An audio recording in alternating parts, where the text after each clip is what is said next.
Ich glaube, Gott möchte uns immer wieder sagen, auch wenn das Ende vielleicht noch nicht siehst oder der Durchbruch noch nicht passiert ist, probier gleich diesen Prozess zu genießen. Probier Zwischenschritte als erfolgreich anzuschauen. Jetzt wollen wir aber noch recht herzlich alle die begrüßen, die Predigt immer wieder auf YouTube nachschauen. Geben wir ihnen doch einen recht herzlichen Applaus aus dem Kalkofen raus. Es freut uns ganz fest, dass ihr eingeschaltet habt. Heute Abend geht das Thema «Genießt den Prozess». Ich weiss nicht, wie es dir geht, aber schon nur das Thema Prozess, das löst bei mir gewisse Sachen aus, die nicht nur Freude bedeuten. Oder? Weil Prozess heisst immer noch nicht jetzt. Oder? Wir sind irgendwo unterwegs und wollen uns irgendwo herbewegen, aber es ist eben ein Prozess, dass wir dort herkommen und nicht alles passiert sofort. Und das, ich weiss nicht, die einen oder anderen haben das sehr gerne und sind sehr geduldige Menschen und können immer gut sagen, Gott hat das schon im Griff, ich bin unterwegs. Aber für mich ist das anders. Ich will immer am liebsten, wenn es irgendwo eine Idee gibt oder irgendwo klar ist, dann ist es sofort. Oder? Schon für mich, als ich meine jetzige Frau geliebt habe, war eigentlich klar, dass wir morgen heiraten können. Oder? Obwohl wir noch nicht mal ein Date hatten. Oder? Und das hat dann auch Zeit gebraucht. Ein bisschen, oder? Also nicht für mich, aber für sie. Und ich wollte immer pressieren und machen und keinen Prozess gehen. Oder? Und das ist mir dann zum Verhängnis geworden, so dass sie die Beziehung mehrmals beenden musste, bis so ich Geduld habe gelernt und am Schluss dann doch noch glücklich geworden. Aber ich glaube, ein Prozess ist eine Herausforderung, auch weil wir oftmals im Prozess nachher sagen, gut, ich bin noch nicht am Ziel oder ich habe noch nicht das, was ich mir vorstelle, was machen wir? Oftmals geben wir auf.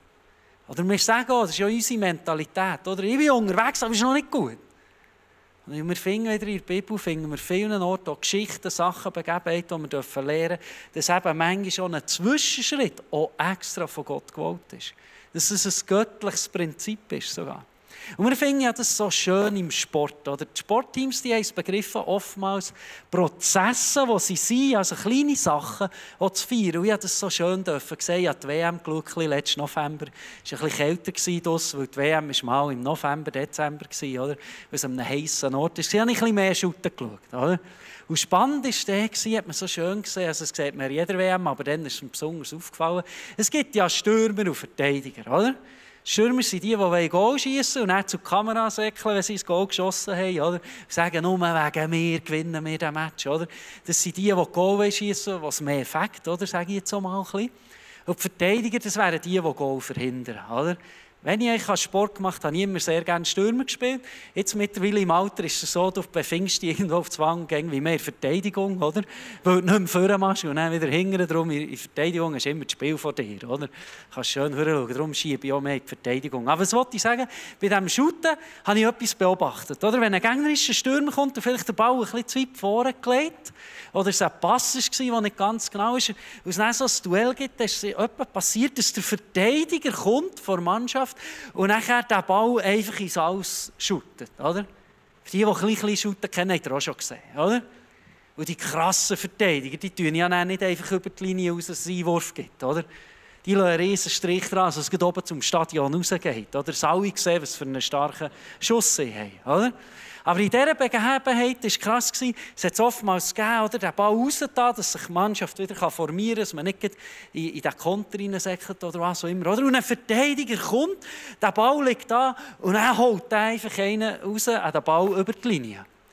Und dann habe ich beobachtet, wie andere Spieler zu dem her gesagt haben, hey, super Sackschlag, High Five gegeben, oder? Great Defense, oder? Bad, oder? Und ich dachte, also, er hat einfach den Ball über die Linie ausgeschüttet. Und ich habe extra noch nachgeschaut. Der Abwehrchef von Argentinien, der Weltmeister wurde, der verdient 8,15 Millionen pro Monat, etwa 600'000. Wenn du so viel verdienst, einfach nur einen Ball über eine Linie auszuschütten. Ich weiß nicht, wieso, ist ja nicht der Wahn, oder? Oder schon? Ich glaube nicht, oder?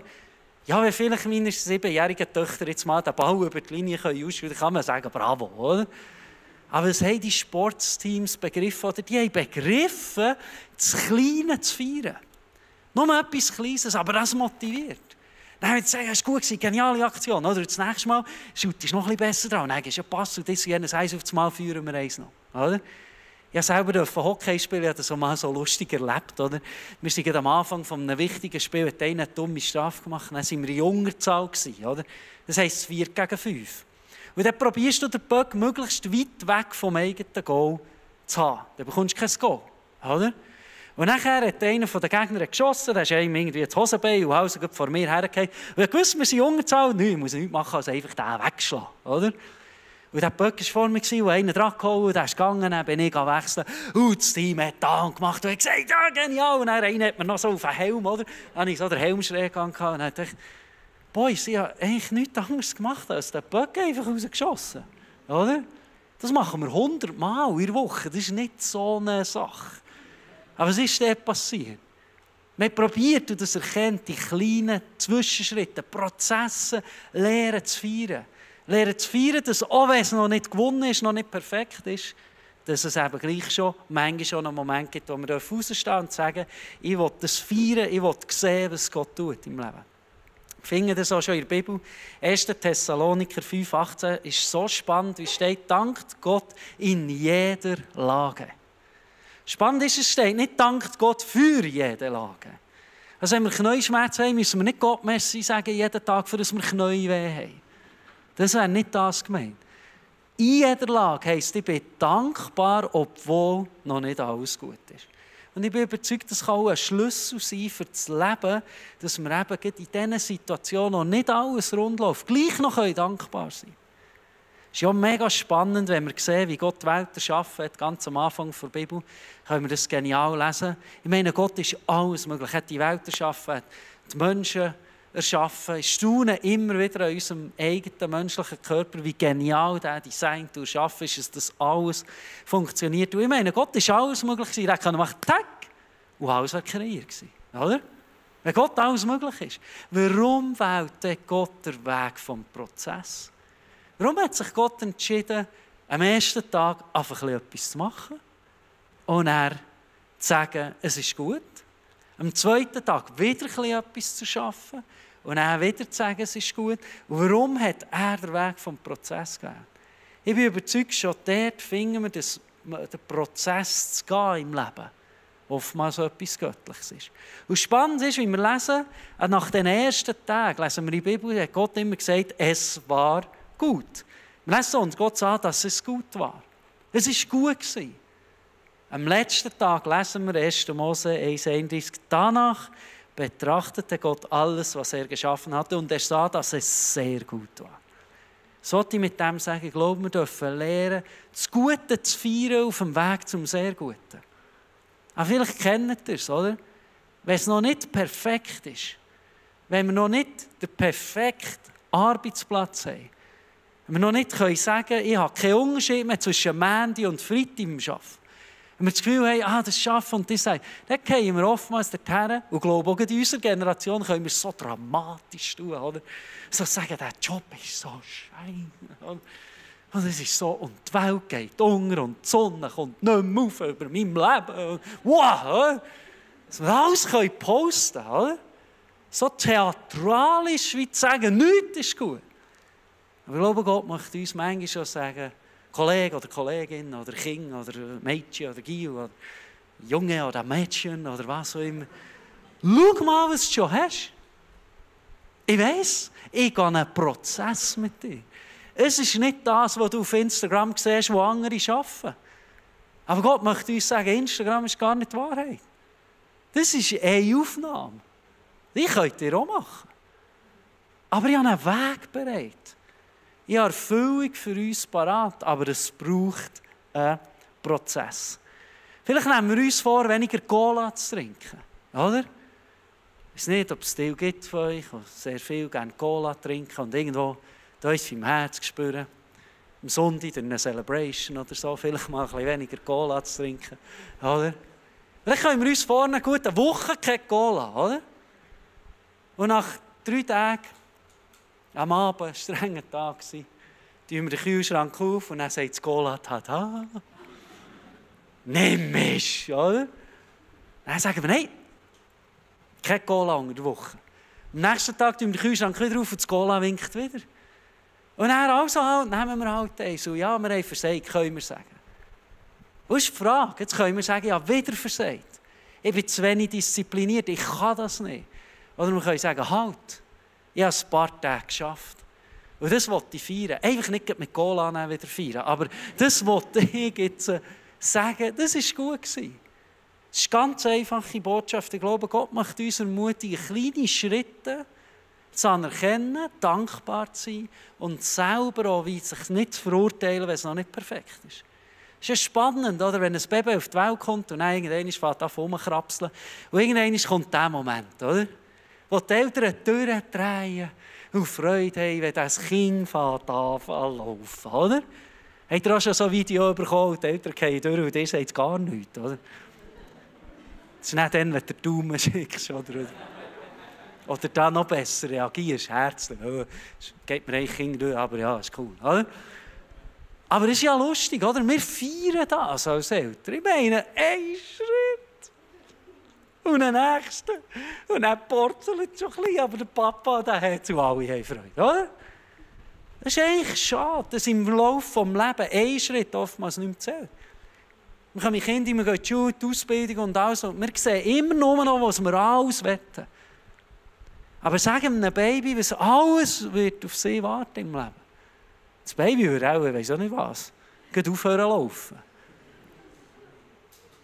Geht wieder fertig von dieser Welt, oder? Aber das Baby weiss es nicht und die Eltern vergessen das dann auch. Aber es ist eigentlich schön, dass wir dort Freude haben, einem Schritt. Und ich glaube, auch unsere Kultur, unsere Mentalität davon wieder lernen, es ist gut, Ziel zu haben, vorwärts zu gehen, Träume zu haben. Aber genauso wichtig, wie zu wissen, wo wir her möchten, ist auch, dass wir Zwischenschritte feiern. Dass wir es anerkennen und sagen, es ist gut bis dahin. Und ich glaube, wir dürfen auch lernen, auch manchmal kleine Sachen, die vielleicht für andere überhaupt nichts bedeuten, aber für uns ein grosser Unterschied ist, das zu feiern. Und vielleicht auch manchmal ein bisschen aufzupushen. Gut, wir finden Prozesse zu feiern und Freude zu haben. Finden wir so viel in der Bibel. Ich möchte noch einen Teil aus der Bibel erzählen, Esra Kapitel 3, wo die Priester und die Leviten wollen wieder Gottes Haus aufbauen. Sie wollen einen Ort kreieren, wo sie im Tempel wieder sich treffen und Gott alle Ehre geben. Und spannend ist dort, ich lese euch schnell vor, wie sie das angegangen sind. Im Lesen und die Bauleute legten das Fundament für den Tempel des Herrn. Da wurden die Priester in ihren Gewändern mit den Trompeten aufgestellt. Mit Lob und Dank sangen sie dem Herrn, denn er ist gut. Ewig währt seine Gnade über Israel. Dann jubelte das ganze Volk laut und mit großem Lobpreis zum Herrn, weil das Fundament zum Haus des Herrn gelegt worden war. Spannend ist, wie wir hier lesen, das Fundament ist gestanden. Das ist alles. Und sie haben ihre Triangel genommen und gefeiert und Trompeten und haben gesagt, das reicht für Gott Merci zu sagen. Obwohl nur das Fundament da ist. Das ist klar, wenn wir ein Haus bauen, wir machen die Aufrichtung und erst dann, wenn alles fertig ist. Meistens, wenn jede Steckdose am perfekten Platz ist. Aber wir lesen hier auch, dass das Volk von Gott hat entschieden, jetzt geben wir Gott der zurück, obwohl erst das Fundament besteht. Sie haben zu diesem Zeitpunkt nicht gewusst, was passiert in Zukunft. Schaffen wir es überhaupt, das Haus fertig zu bauen, so wie wir uns das vorstellen? Oder bleibt es sogar am Fundament? Und ich glaube, Gott möchte uns immer wieder sagen, auch wenn das Ende vielleicht noch nicht siehst oder der Durchbruch noch nicht passiert ist, probier gleich den Prozess zu genießen. Probier Zwischenschritte als erfolgreich anzuschauen. Wenn wir am Morgen aufstehen oder den Tag mit Gott starten und probieren, gut in den Tag hineinzustarten, vielleicht ein bisschen Bibel zu lesen, einen Leseplan zu machen oder was auch immer. Oftmals erlebe ich, wie viele Junge dranbleiben und alles und dann schaffen sie singen, einmal nicht mehr und man geht nicht mehr und aufstehen und dann klingt es nicht so gut. Und dann haben sie das Gefühl, wir haben total versagt. Das stimmt überhaupt nicht. Es hat Tage gegeben, wo wir gut gestartet sind. Das ist in Ordnung. Und irgendwann werden wir die Kraft wieder finden, wieder so in den Tag hineinzustarten. Und ich glaube, wir dürfen lernen, auch die Beziehung mit Gott. Gott hockt nicht oben auf dem Thron und sagt, und wieder versagt. Und wieder nicht gut. Und wieder nicht genug. Und wieder das. Gott sagt, du bist gut unterwegs. Es freut mich, dass du mich ehrst, dass du mich suchst, dass du probierst. Du musst nicht mehr als immer wieder probieren, mehr zu suchen. So vielen Orten lesen wir das in der Bibel. Meine Frau Tabea und ich haben entschieden, dass wir unseren 3 Mädchen das probieren weiterzugeben. Wir haben entschieden, dass wir jedes Jahr so eine Date-Night machen, also dass ich als Vater wie ein Date mache. Und das ist eigentlich so aus 2 Gründen. Der erste Grund ist, ich will der Erste sein, der meine Töchter datet, dass sie wissen, wie ein Date geht. Oder? Auch wie die Männer Frauen sollten behandeln, oder? Mit Respekt, sie ausführen, zum Essen. Das wäre jetzt so der Teil der Predigt gewesen, wenn du am Daten bist, ganz fest aufschreiben, das ist ganz wichtig. Genau, das kannst du merken. Genau, wichtig, gut, vorbereiten, mutig. Gut, wir gehen jetzt zurück, Fokus. Oder? Der Date Nights will ich das den Mädchen, sie will sicher sein, dass sie mal unterscheiden können, was ist ein gutes Date oder was ist nicht ein gutes Date. Weil sie von mir wissen, wie das geht. Aber das andere ist, wir haben gesagt, wir machen das immer in den Sommerferien. Wir wollen Abschnitte feiern.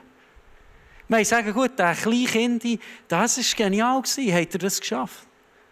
Ich weiss, wir alle denken, ja, sorry, der kleine Kind, gell? Da schiebst du ja noch ein paar Klötzchen hin und her, oder?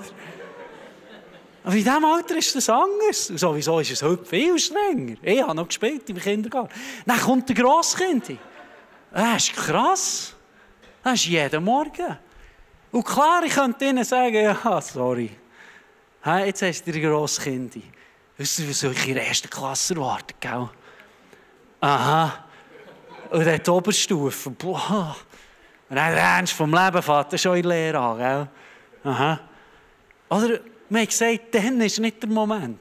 Dann ist der Moment zu sagen, und jetzt feiern wir, und jetzt nehmen wir ein Pommes frites und ein Chicken Nuggets oder was auch immer, und wir feiern, was du jetzt geschafft hast. Was uns wichtig ist, dass sie auch lernen, auch wenn Neues kommt, eine Sache kommt, auch zu erkennen, was sie schon geleistet haben. Und klar, jetzt gibt es 2 Jüngeren, muss man auch manchmal schon ein bisschen sagen, oder sie nicht das Gefühl haben, nach einem kleinen Kind, sie können direkt eine Firma übernehmen, oder eine Feierensalbe nehmen, schon ein bisschen, oder? Sagen, nein, es gibt schon noch einen kleinen Weg. Aber jetzt schauen wir zurück und sind einfach dankbar für das, was passiert ist. Sprüche 16,9 steht, ein Mensch kann seinen Weg planen, seine Schritte aber lenkt er her. Wir können so viel planen, wir können so gute Träume und Ziele haben, aber schlussendlich ist es Gott, der unsere Schritte lenkt. Und ich glaube, auch im Vertrauen innen dürfen wir wissen, dass Gott alles in seinen Händen hat. Dass er uns wird führen und leiten, weil er weiss, was uns gut tut. Wir lesen das so vielen Orten, ich das schon selber so oftmals erleben, an meinem Leben, an anderen Menschenleben, dass es Gott so gut meint. Ich bin schon oftmals mit Leuten zusammengehockt und Sachen sind passiert im Leben, wir haben es beide nicht verstehen. Jahre später haben wir uns wieder getroffen und gemerkt, darum hat Gott das nicht zugelassen, weil etwas anderes ist gekommen. Gott lenkt schlussendlich die Schritte auch für unser Leben. Und ich möchte euch zum Schluss ein Bild mitgeben.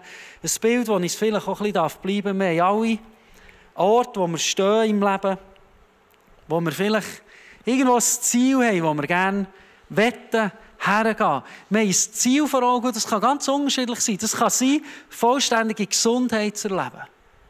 Dass wir das Beste aus unserem Leben ausholen können. Das kann sein, dass unser Ziel, unser Wunsch ist, einen Job zu haben, wo wir Erfüllung finden. Es kann sein, dass wir als Ziel, als Wunsch haben, eine Familie zu haben. Ich glaube, wir alle haben unterschiedliche Sachen, die das Ziel so symbolisieren darf. Und manchmal sehen wir es dorthin und wir geben uns Mühe und geben das Beste. Wir können vielleicht sogar zu killen und probieren, wir geben das Gott her. Aber gleichwohl merken wir irgendwo durch, es geht nicht vorwärts. Im Gegenteil, manchmal wird es noch fast dunkler und durch die Dunkelheit, durch die Herausforderung, sehen wir nicht mal mehr, wo das eigentlich hergehen könnte. Und wir haben das Gefühl, wir erreichen das Ziel sowieso nie. Ich weiss nicht mal mehr genau, was das Ziel ist.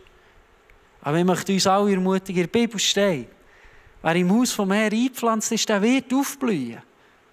Der wird vorwärts kommen im Leben. Und bleiben wir dran.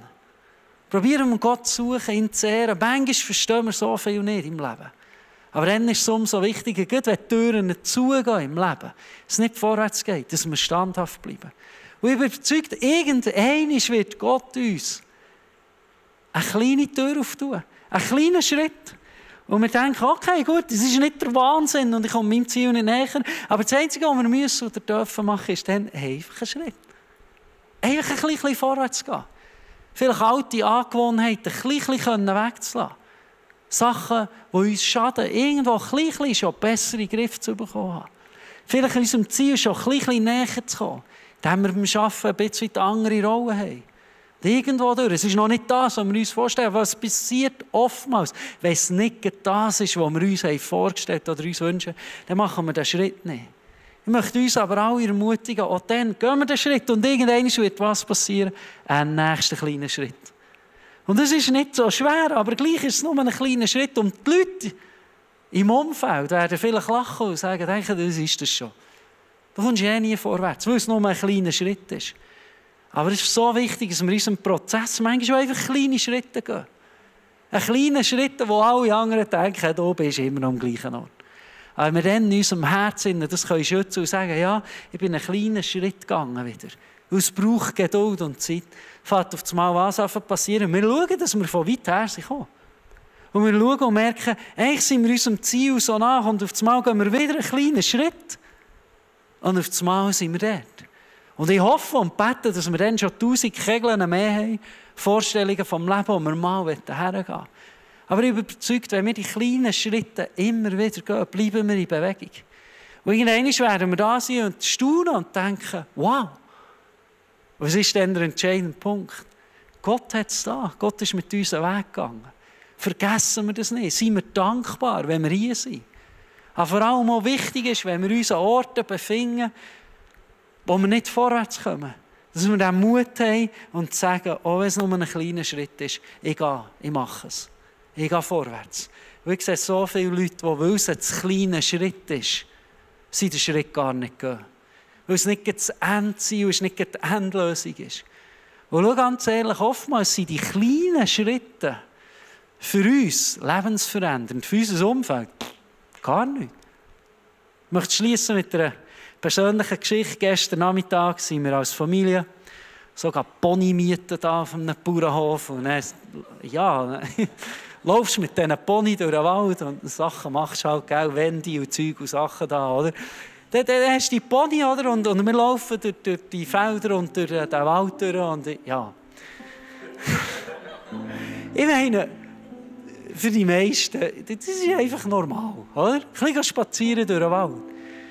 2 von meinen 3 Mädchen haben eine sensible Lunge dazu, eine Pollenallergie. Das heisst, in einer gewissen Zeit des Jahres können wir fast gar nicht raus oder sollten nicht rausgehen, im Moment. Aber wir haben gestern am Abend gesagt, ja, wir sind mit diesen Ponys 2-3 Stunden durch die Felder und durch den Wald durchgelaufen. Und es ist alles gut gegangen.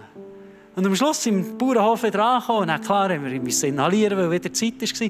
Und es ist noch nicht, unser Weg, unser Traum ist, sie werden völlig gesund von dem sein. Aber was war das gestern? Ein kleiner Schritt. Und wir haben gesagt, das war ein Erfolg heute Nachmittag. Warum wir nichts anderes gemacht haben, als mit so Pony am Seil sind durch das Feld durchgelaufen. Und die Kinder haben Freude gehabt. Also wollte ich mit dem sagen, es ist noch nicht das, wofür ich bete, noch lange nicht.